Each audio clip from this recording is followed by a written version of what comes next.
오늘 은혜 받으실 하나님의 말씀은 우리 베드로전서 1장 18절에서부터 19절 말씀입니다. 베드로전서 1장 18절에서부터 19절의 말씀을 우리 다 같이 합독하겠습니다.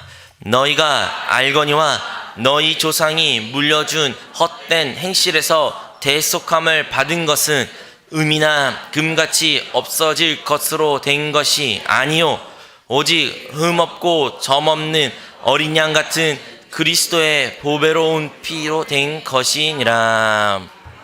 아멘. 오늘은 저는 여러분과 함께 우리 모두가 고난주간 특별 새벽기도를 함께하고 있습니다. 오늘 특별히 고난주간도 맞이해서도 있지만 우리 평상시에도 우리 예수 그리스도를 따르고 주님을 믿는 성도들의 좋아하는 찬양 중에 많은 경우 보혈 찬양입니다. 우리는 매번 찬양할 때 보혈 찬양을 꼭 부르게 되고 그 보혈 찬양이 가장 좋아하고 사랑하는 찬양이 되기도 합니다. 여러분이 사랑하고 여러분이 좋아하는 보혈 찬양은 무엇입니까? 우리가 그 보혈 찬양을 그렇게 수없이 많이 부르고 그 수없이 많이 부를 때 은혜를 받는 것은 그 주님의 보혈에 놀라운 은혜가 있고 사랑이 있고 우리에게 소망이 된 줄로 믿습니다. 그래서 저는 오늘 여러분과 함께 이 보혈과 관련하여 함께 묵상하기를 원합니다. 오늘 고난주간을 맞이해서 주님께서 2000년 전에 우리를 위하여 우리의 죄를 위하여 십자가 지신 그 길을 이루기 위해 주님께서는 수많은 피를 흘리셨습니다. 주님의 그 피 흘림은 어디서부터 비롯됐다고 우리는 생각할 수 있을까요? 그것은 아마 겟세마네 동산에서부터 시작되었습니다. 우리가 아는 것처럼 주님께서는 이제 그 십자가의 길, 영광의 길을 걸어가시기 앞서 그는 하나님께 간절히 3번 기도했습니다. 제자들과 함께 겟세마네 동산에 올라가서 주님은 아버지께 간절히 기도한 것이죠. 누가복음 22장 44절에 기록되기를 예수께서 힘쓰고 애써 더욱 간절히 기도하시니 땀이 땅에 떨어지는 핏방울 같이 되더라. 이 말씀은 주님께서는 이제 한 번, 2번, 이제 3번째로 주님이 하나님께 아버지께 기도했을 때 그 3번째 기도할 때 그의 기도가 그의 간절함이 그의 스트레스가 극도로 차여서 이제 그의 땀방울이 핏방울이 되었다라고 기록되어 있습니다. 이것은 의학적으로도 이미 밝혀진 것이고 증명된 사실입니다. 이것을 혈안증이라고 불리곤 합니다. 극도로 정신적 스트레스를 쌓이게 되면 우리 땀샘에 있는 모세관이 파괴하는 화학 성분이 나와서 그 결과 땀샘에 소량의 피가 섞여서 나온다곤 합니다. 우리 주님께서는 이미 모든 것을 아셨고 그 잔이 얼마나 고통스러운 것을 아셨고 그리고 그 십자가를 지심으로 말미암아 모든 인류의 죄악을 친히 담당하셔야 그 수치와 그 모멸과 그 무거운 마음을 그 누구보다 잘 하셨기에 그는 그 극도의 스트레스 가운데서 하나님께 기도한 것입니다. 하지만 그 기도한 내용은 무엇입니까?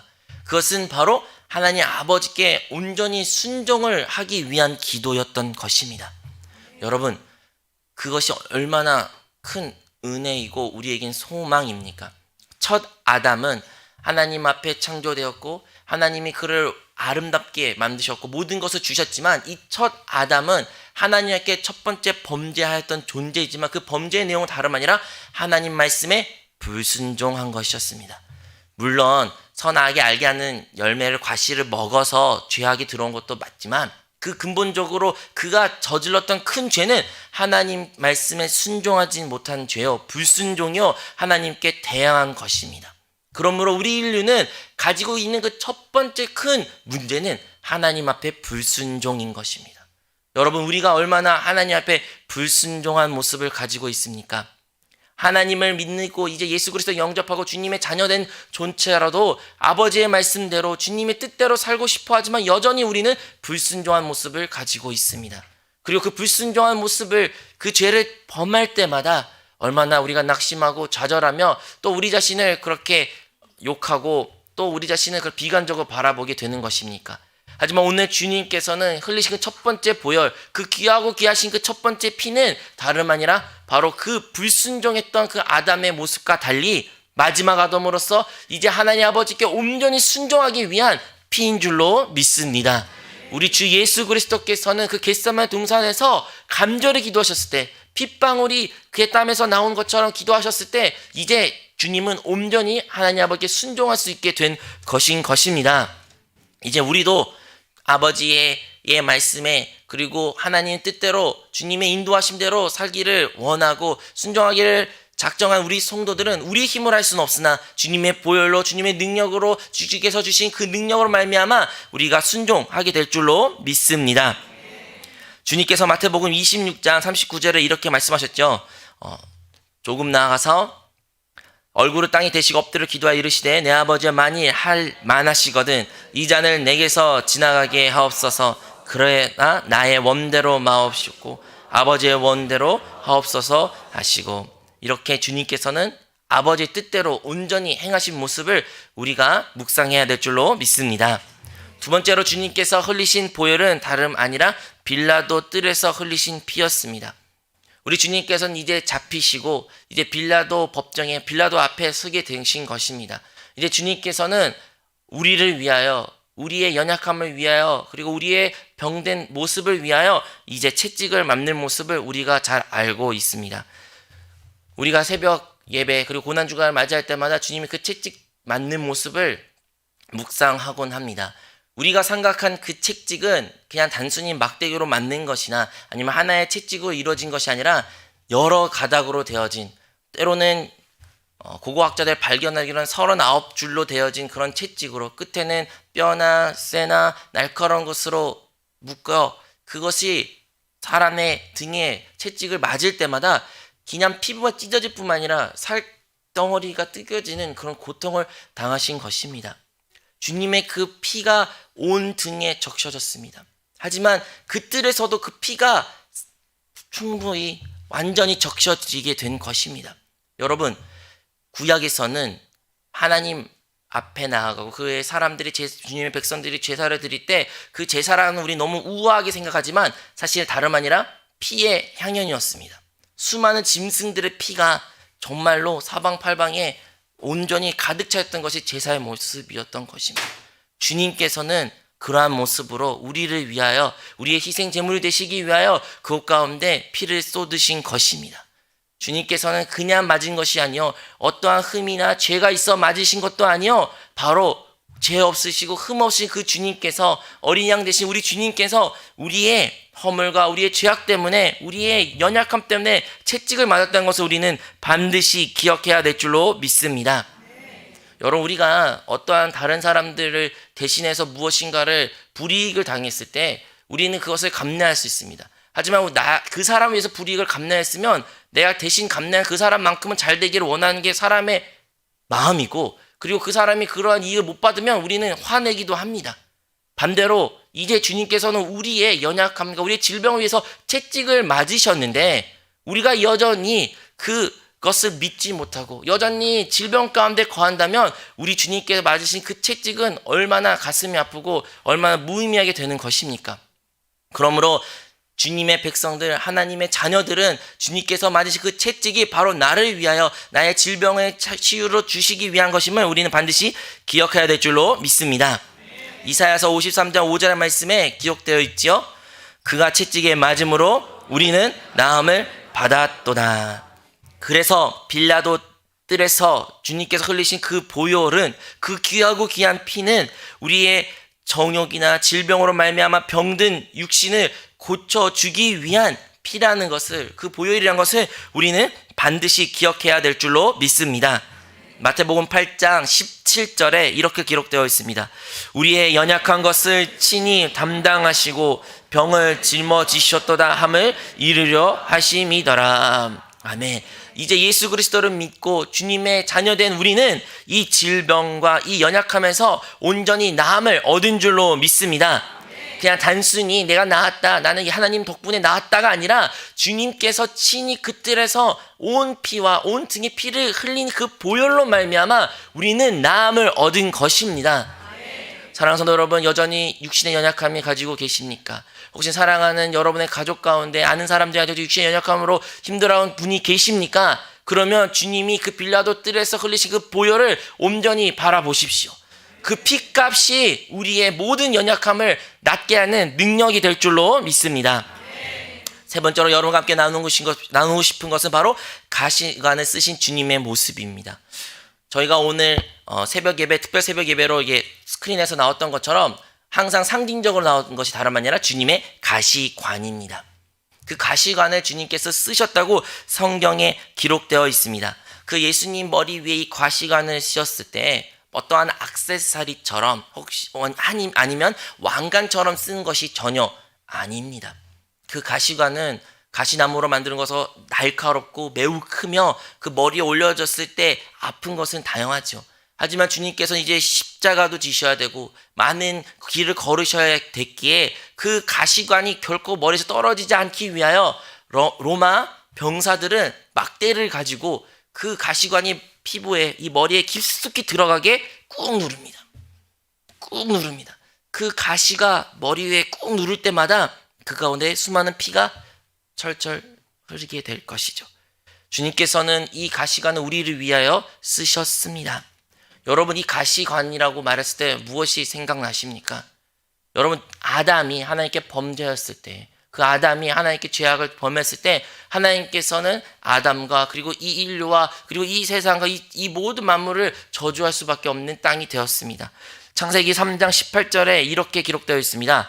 땅이 내게 가시덤불과 엉겅퀴를 낼 것이라. 아담의 불순종으로 범죄로 말미암아 이 땅은 이제 어떠한 땅이 된 것입니까? 가시덤불과 엉겅퀴가 내는 땅이 된 것이죠. 이 땅 가운데는 저주가 임한 것입니다. 이 저주로 말미암아 사람은 행복해지고 부유하기를 원하며 축복을 복을 누리는 그런 삶을 살기를 소망하고 수없이 노력은 하지만 그 결과는 무엇입니까? 가시와 엉겅퀴밖에 나올 수밖에 없는 이 세상 가운데 살아가고 있는 것입니다. 내가 아무리 선한 것을, 좋은 것을, 많은 것을 심을지라도 이 땅에 우리에게 보응해 주는 것은 가시와 엉겅퀴밖에 없는 저주받은 이 세상 가운데 우리는 살아가고 있는 것이죠. 하지만 우리 주님께서는 우리의 저주를 친히 짊어지기 위하여 주님께서는 그 보혈을 흘려셨다는 것을 우리는 기억해야 될 줄로 믿습니다. 예수님께서는 가시관에 찔려 흘리신 그 귀하고 귀한 보혈은 우리의 저주를 속량하실 뿐만 아니라 반대로 우리에게 축복을 가지고 온 것을 우리는 기억해야 될 줄로 믿습니다. 갈라디아서 3장 13절에서부터 14절에 기록되기를 그리스도께서 우리를 위하여 저주를 받은 바 되사 율법의 저주에서 우리를 속량하셨으니 기록된 바 나무에 달린 자마다 저주 아래에 있는 자라 하였음이라.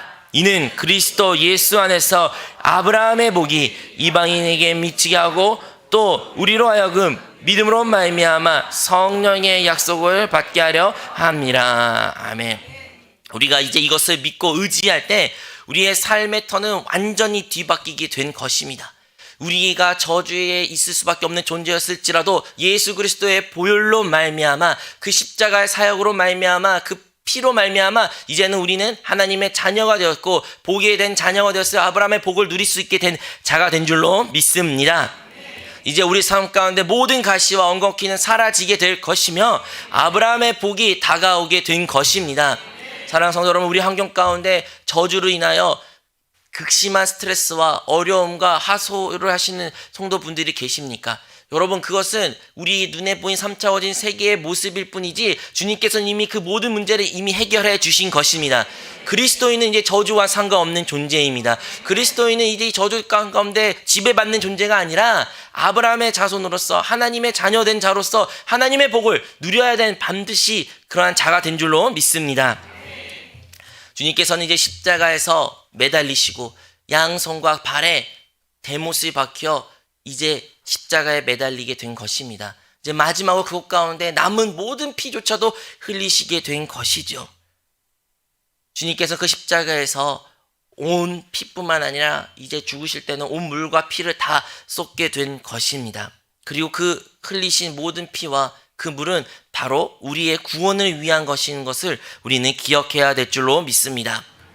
영원히 멸망의 영원한 영벌에 처할 수밖에 없는 우리 존재였지만 우리를 구원하시고 우리의 죄를 속량하시기 위하여 우리 주님께서는 십자가에서 매달리시고 죽으신 것입니다. 우리의 영혼을 구원하시기 위하여 우리에게 영생을 주시기 위하여 우리가 하나님과 원수가 되었고 하나님의 진노를 받을 수밖에 없던 존재였지만 주님께서 그 흠없는 어린 양, 흠없는 죄 없는 그 하나님의 아들이 친히 십자가에 매달리시고 그 피값으로 우리의 모든 죄를 속량하신 것을 우리는 기억해야 될 줄로 믿습니다. 그래서 주님께서는 십자가에서 다 이루었다고 말씀하신 것입니다. 주님께서는 다 이루셨다고 말씀하신 것입니다. 무엇을 이루셨을까요? 나의 생애가 끝났다, 이제 내가 죽어도 된다, 이 뜻인가요? 아니죠. 바로 모든 것을, 우리의 죄값을 다 지불했다라는 뜻인 것입니다. 우리의 죄의 모든 죄를 주님께서는 다 지불하신 것입니다. 주님의 그 죽으심과 그 피 흘리심으로 말미암아 인류의 과거와 현재와 미래의 우리의 모든 죄를 주님께서는 친히 담당하신 것입니다. 속량이라는 뜻은 그 값을 지불하다라는 뜻을 가지고 있습니다. 주님께서 속량했다, 이것과 주님 우리를 구원했다라는 느낌이 다릅니다. 구원은 말 그대로 우리를 외부적으로 어디서 끌려내서 구원할 수도 있지만, 속량은 반드시 대가를 지불해야 되는 것입니다. 여러분, 주님께서는 우리를 속량하셨습니다. 값을 지불하신 것입니다. 우리를 구원하기 위해서 단순히 너 이제 구원받았어, 너 이제 살았어, 이제 너는 영생 얻었어가 아니라, 우리가 그 영생을 얻기 위해서 주님께서는 친히 피를 흘리셨고 친히 죽으셨고 그리고 친히 부활하신 줄로 믿습니다. 이제 우리는 병든 몸, 저주받은 이 세상뿐만 아니라 우리의 영원한 삶의 문제에서도 주님께서는 구원하여 주셨고 우리에게 영생을 허락하신 줄로 믿습니다.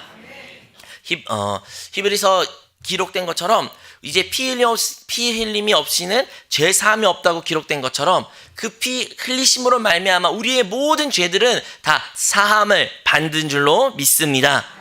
사단은 이것을 우리를 의심하게 만듭니다. 사단은 여전히 우리를 이 네 가지 대해서 의심하게 만듭니다. 예수님께서는 이미 그 피값으로 우리의 모든 그 불순종과 우리의 모든 그 육신의 연약함과 이 저주받은 세상과 우리의 죄악의 문제를 해결해 주셨는데도 불구하고 이 세상 가운데 사단은 여전히 우리 안에서 참소자로 역할하고 있습니다. 너 봐라, 너 아직도 하나님께 불순종하지 않냐? 너 봐라, 여전히 넌 연약함을 갖고 있지 않냐? 너 봐라, 아직도 저주 가운데 살고 환경이 비관적이 되지 않냐? 너 봐라, 넌 어떻게 하나님의 영생을 얻을 수 있겠냐라고 끊임없이 우리를 참소하는 것이 바로 사단이라는 것입니다.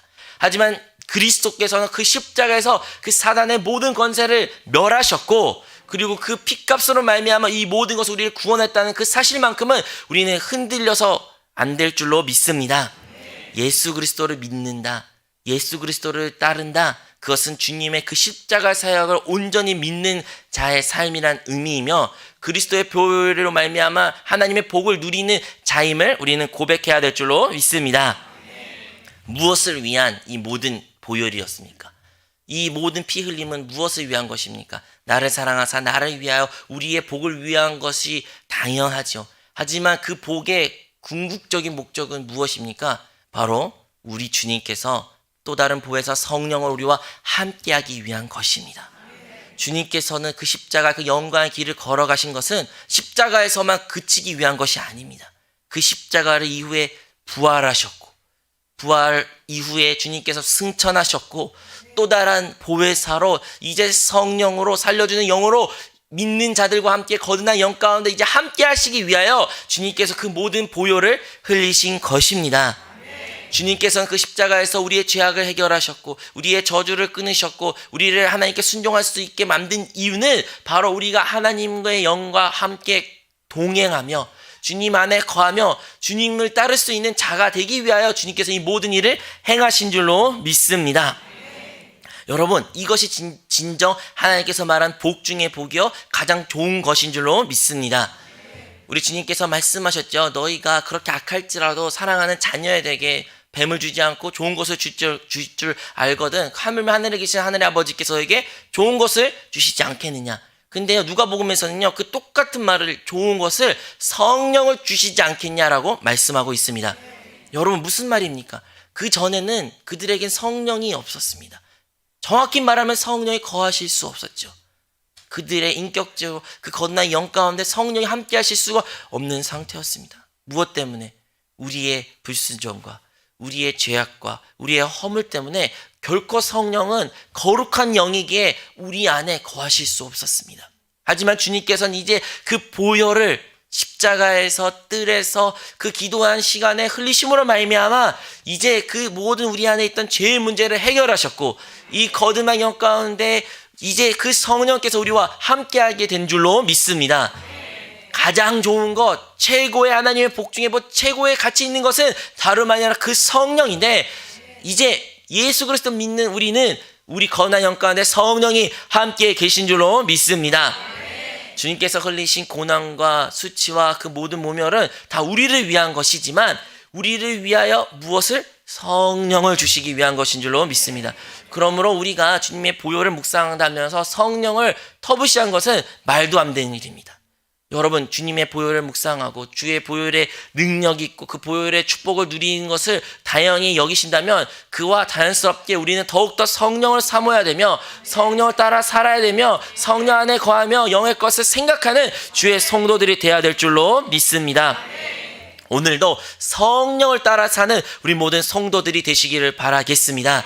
이 시간 우리 새벽 기도에 또 기도하라 할 텐데, 이 기도할 때도 주님의 보혈에 대한 감사의 기도와 능력을 선포하는 기도도 당연히 하시지만, 그 보혈을 말미암아 성령을 주심에 감사하시고, 그 보혈을 말미암아 이제 성령을 따라 살 수 있는 자가 되었음을 감사하시고, 오늘도 성령을 따라 행함으로 말미암아 승리하는 그리스도인이 되시기를 주님의 이름으로 축원드립니다.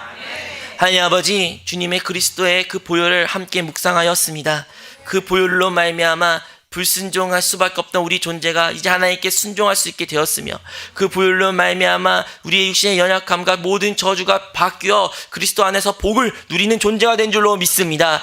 그리고 그 보혈로 말미암아 그 어린 양의 흠없는 어린 양으로 말미암아 우리가 모든 죄악의 문제가 해결된 것을 감사드립니다. 주님, 이제 그 보혈로 그 죽으심과 부활로 말미암아 우리 거룩한 성령으로 오셨사오니, 이제 성령으로 우리를 충만케 하게 하여 주시고, 그래야 성령을 따라 사는 주님의 자녀들이 되게 하여 주시옵소서. 사단의 원수가 참소가 닥칠 때라도 우리가 그 참소를 맞서게 하여 주시고, 그래야 승리하는 그리스도인의 삶이 되게 하여 주시옵소서. 예수 그리스도 이름으로 기도합니다.